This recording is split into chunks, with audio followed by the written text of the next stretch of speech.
In this video, we will continue to talk about painting 3D, so how we can apply colors and in particular patterns and graphics, also logos and other details while we're painting.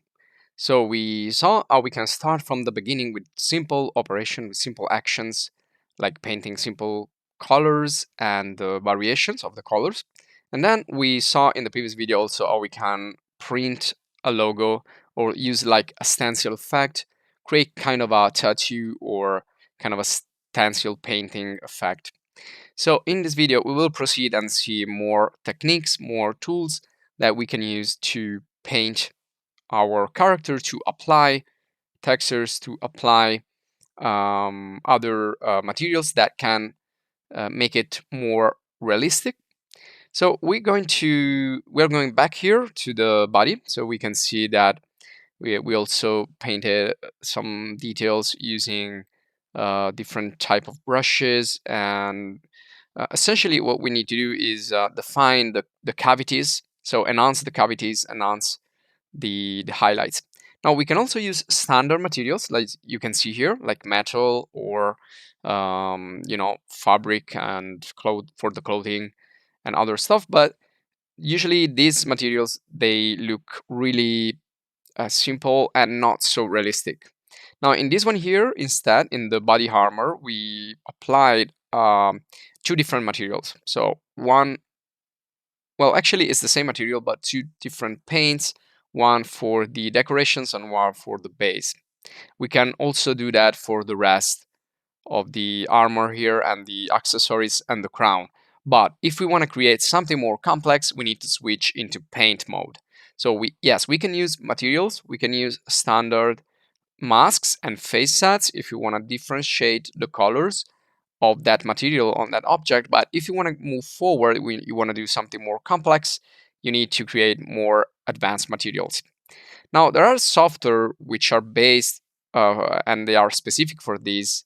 They're based on 3D painting, and these are Substance 3D Painter, which is probably the most popular from Adobe. You can see it creates really specific texturing and painting and different layers for the material, so you can create really complex materials with different layers like in Photoshop but in 3D. And also another option is Armor Paint, which is free and open source, and you can find the courses of this software in the channel if you're interested. And you can also write your questions, your comments, your suggestions uh, about other similar software. So this works basically on layers, and you can create like a base material and then another material on top of that and another one to simulate worn out edges or defects, dirt, and so on. And these are also called PBR materials, which means physically based random materials, which means that they need particular texture to work. And we're gonna talk a little bit about this in this video. Now we saw how we can do Vertex paint and painting. Now the other option is to do texture paint. We already anticipated this before, but essentially when you do texture painting is mandatory that you create a UV map, or if you want to do something more complex, an Unwrap map. This is not needed when you work with the sculpt mode and use the paint tool, which is a new tool, or you can use the Vertex paint, which is the older version of this tool. So if we use Vertex paint or the paint brush in the sculpt mode, we are actually painting using the vertices. Now you can see that if you use a simple cube, you cannot do much. You cannot go definitely into details, and it's not going to look great until you increase the number of subdivisions. So if I go in the edit mode and just right click and subdivide this many times, we can see that if I switch back to Vertex paint again, or the paintbrush, we can see that it looks better. But even if I increase a lot the subdivisions, it still doesn't look good because we can see it kind of blur and pixelated still. So this means that we need really a lot of vertices, a lot of subdivisions, a lot of polygons if we want to paint using Vertex paint or the standard brush in the paint here in the paintbrush mode, in a sculpt mode, you can see that we still see pixels if we zoom a lot. So basically, the bottom line is if we work like this, we need a lot of subdivisions because we are working on vertices. When we use texture paint, we can just increase the resolution of the texture without actually increasing the resolution of the mesh. So without actually increasing the number of subdivisions and the vertices.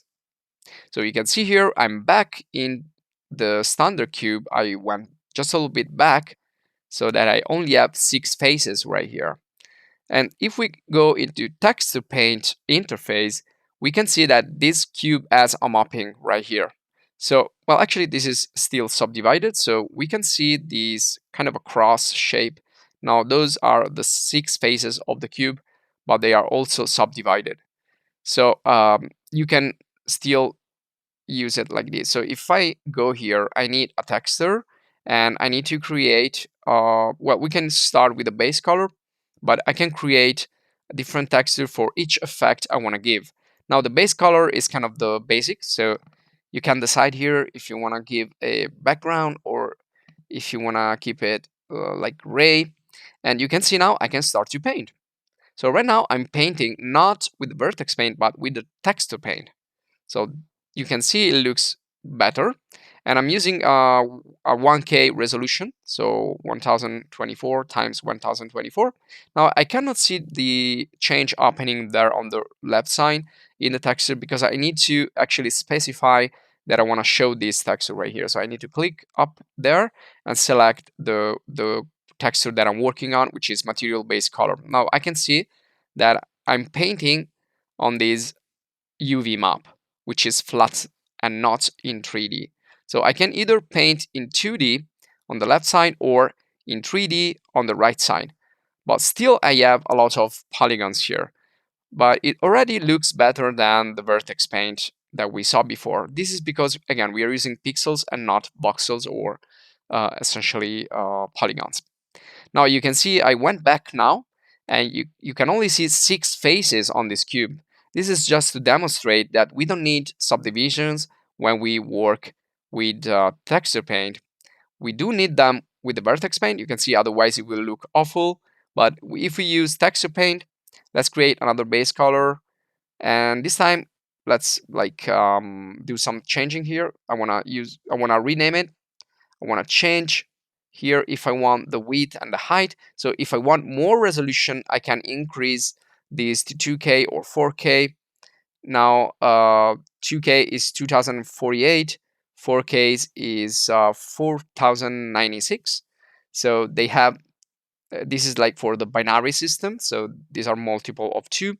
I can also change the color here, the base color if I want, or I can even apply a UV grid or a color grid, which will show me different parts of the model. In this case, it's a cube, so it's really simple to see. But you can apply this kind of using a base in order to see if polygons are stretched or if they are perfectly placed. Now I can change the texture here again, and now I can start to paint. Now you can see that even though I have only 6 faces, everything looks nice and smooth in terms of painting. And again, this is thanks to the texture paint. Now let's move on. And this is the other grid. So not the color grid, but the other grid. So let's apply also this just to see the difference. It's the same cube. It only has 6 faces. And I can now, well, let's change this. Let's create a stencil effect. So if I go to texture, I can click on new. I can open up a stencil image.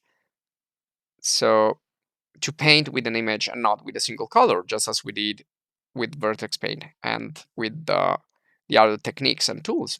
So this is the logo I'm gonna use. So you can use logos, you can do packaging, marketing stuff, you can do product design with this because you're gonna like define a perfect package for your 3D object. You're essentially working with different